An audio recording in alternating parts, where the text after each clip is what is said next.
আসসালামু আলাইকুম বন্ধুরা, তোমরা সবাই কেমন আছো? সম্পা ভিলেজ ফুডে তোমাদের সবাইকে স্বাগত জানাই। দেখো, আমি তোমাদের সাথে একটা শেয়ার করছি ডিমের ভুজিয়া। খুব সহজ সিম্পলভাবে একদম কম সময়ের মধ্যে খুব ভালো একটা টেস্টি খাবার তৈরি হয়ে যাবে।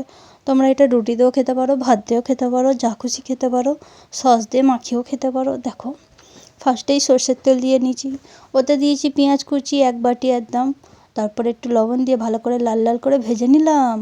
তারপরে দিয়ে দিচ্ছি টমেটো কুচিগুলোকে, ওইগুলোকে একটু নাড়াচাড়া করে হলুদ গুঁড়ো লঙ্কা গুঁড়ো দিয়ে দিলাম।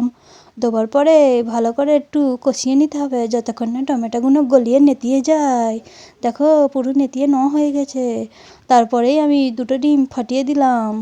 ফাটাবার পরে অনবরত নাড়তে হবে, নেড়েই যাবে নেড়েই যাবে নেড়েই যাবে যাতে না কড়াইয়ে লেগে যায়। দেখো, আমার তাই একটুখানি লেগে গিয়েছিল, ওই যাই হোক গে, তবু তো ভালোভাবে খাওয়া তো যাবে।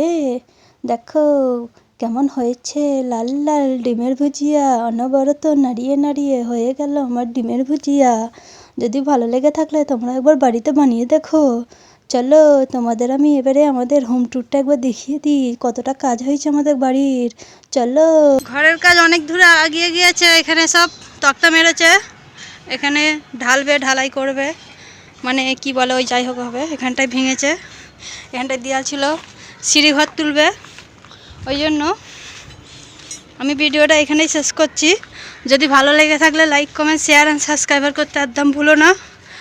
আর কি আবিদ ভাই, ডিমের ভুজিয়া করলাম তো, এর আমি কমেন্ট করতে থাকো। আর কি রান্না করব কমেন্টে বলো।